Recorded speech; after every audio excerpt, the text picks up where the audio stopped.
नमस्कार दोस्तों। क्या आपने कभी किसी घर की नींव में प्लिंथ बीम के नीचे की ईंटें धसी हुई देखी हैं? या फिर सुना है कि नया घर बनते ही प्लिंथ बीम नीचे बैठ गई? अगर हाँ, तो ये वीडियो आपके लिए बहुत ज़रूरी है, क्योंकि आज हम जानने वाले हैं प्लिंथ बीम के नीचे की ईंटें क्यों धस जाती हैं, इससे क्या-क्या खतरे होते हैं और इससे कैसे बचा जा सकता है।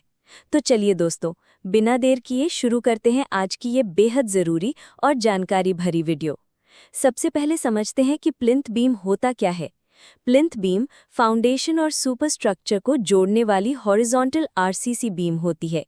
ये बीम एक तरह से बेस बीम का काम करती है, जो पूरे स्ट्रक्चर को बराबरी पर सेट करती है। यानी घर की दीवारें अगर सही तरीके से और एक लेवल पर खड़ी होनी है, तो प्लिंथ बीम की सही स्थिति और स्ट्रेंथ बहुत ज़रूरी है। लेकिन इस प्लिंथ बीम के नीचे जो ब्रिकवर्क किया जाता है, वो अक्सर कमज़ोर, गलत तरीके से या जल्दीबाजी में कर दिया जाता है, जिसका नतीजा होता है सेटलमेंट, सिंकिंग, क्रैक्स और स्ट्रक्चरल फेलियर। प्लिंथ बीम के नीचे ब्रिकवर्क करने के कई कारण होते हैं। बीम को सपोर्ट देने के लिए, बीम के नीचे की कैविटी को फिल करने के लिए, मॉइस्चर बैरियर के तौर पर, एस्थेटिक फिनिश के लिए। लेकिन जब ये ब्रिकवर्क ठीक से ना किया जाए, तो यही ब्रिकवर्क बन जाता है एक साइलेंट किलर। अब बात करते हैं सबसे ज़रूरी हिस्से की। प्लिंथ बीम के नीचे की ईंटें आखिर धंसती क्यों है?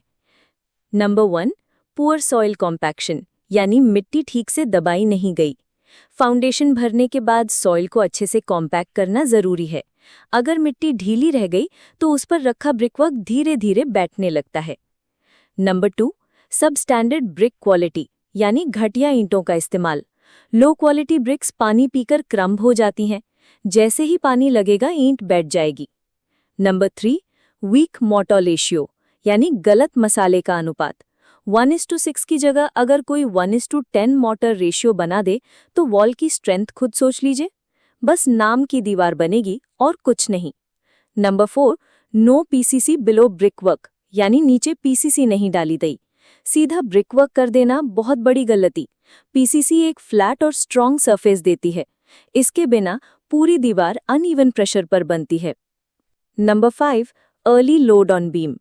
बीम के नीचे ब्रिकवर्क पूरा सूखा नहीं और ऊपर बीम डाल दी, तो वेट के कारण सेटलमेंट होना तय है।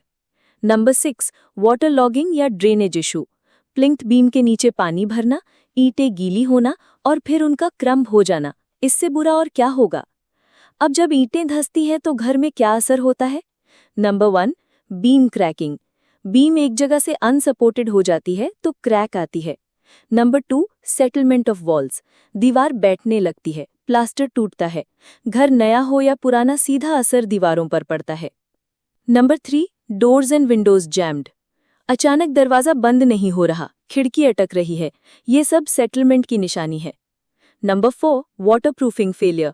नीचे से डैम्पनेस चढ़ना शुरू हो जाती है और पूरी दीवार गीली दिखने लगती है। Number 5, long term structural risk. अगर स्ट्रक्चर मल्टी स्टोरी हो, तो पूरा वेट एक वीक बीम पर आ सकता है, जिससे कोलैप्स का खतरा बढ़ जाता है। अब बात करते हैं प्रिकॉशंस की। अगर इन बातों का ध्यान रखें, तो कभी भी प्लिंथ बीम के नीचे का ब्रिकवर्क नहीं धंसेगा। Number 1, proper compaction of soil.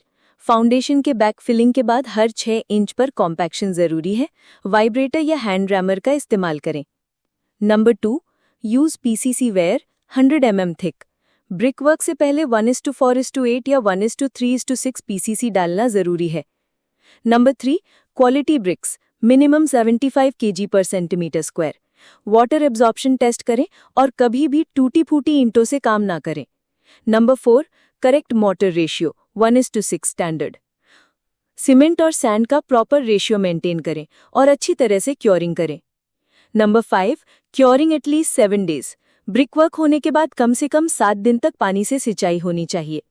Number 6, water drain plan बनाएं। साइट का पानी प्लिंथ में ना रुके, इसके लिए स्लोप और ड्रेन्स का अरेंजमेंट करें। मैंने खुद कई साइट्स पर देखा है जहां सिर्फ 3,000 रुपये बचाने के चक्कर में नीचे पीसीसी नहीं डाली गई और कुछ ही महीनों में बीम में क्रैक आ गई, दीवारें बैठने लगी। एक प्रोजेक्ट में बिना कॉम्पैक्शन के ब्रिकवर्क डाल दिया गया था और 1 साल में पूरा पोच का हिस्सा 2 इंच नीचे चला गया। इंजीनियर की सलाह है, जो काम नींव में नहीं किया गया वो आगे जाकर लाखों का नुकसान कर सकता है। इसीलिए स्टार्ट स्ट्रॉन्ग, बिल्ड सेफ। ये रही आपकी साइट पर काम करते वक्त यूज करने वाली प्रैक्टिकल चेकलिस्ट। बैकफिलिंग के बाद हर लेयर कॉम्पैक्ट करें। पीसीसी डालें, कम से कम 100 mm मोटी। केवल फर्स्ट क्लास ब्रिक्स का इस्तेमाल करें। मोटर 1:6 से ज्यादा डाइल्यूट ना करें। ब्रिक वर्क के बाद कम से कम 7 दिन क्योरिंग करें। प्लिंथ बीम डालने से पहले फुल सेटलमेंट कंफर्म करें। वाटरप्रूफिंग शीट या मेम्ब्रेन नीचे यूज करें। रेन वाटर ड्रेन ऑफ का अरेंजमेंट करें। तो दोस्तों, प्लिंथ बीम के नीचे की ईंटें एक छोटी सी चीज लग सकती हैं, लेकिन अगर आपने इसमें गलती कर दी तो पूरी बिल्डिंग खतरे में पड़ सकती है। इसीलिए साइट पर जल्दीबाजी नहीं, हर लेयर, हर ईंट, हर बीम की वैल्यू समझिए। अगर आप एक घर बना रहे हैं या किसी की सुपरविजन कर रहे हैं तो इस वीडियो के चेकलिस्ट को बार बार देखें। उम्मीद है आपको ये जानकारी काम की लगी होगी। अगर हाँ, तो इस वीडियो को लाइक जरूर कीजिए। कंस्ट्रक्शन से जुड़े ऐसे और वीडियो के लिए सब्सक्राइब करना मत भूलिए और इस वीडियो को अपने दोस्तों, रिलेटिव्स और साइट इंजीनियर्स के साथ शेयर करें, क्योंकि एक छोटी सी जानकारी किसी बड़े नुकसान को रोक सकती है। मिलते हैं अगली वीडियो में। तब तक के लिए सुरक्षित बनाएं, मजबूती से बनाएं।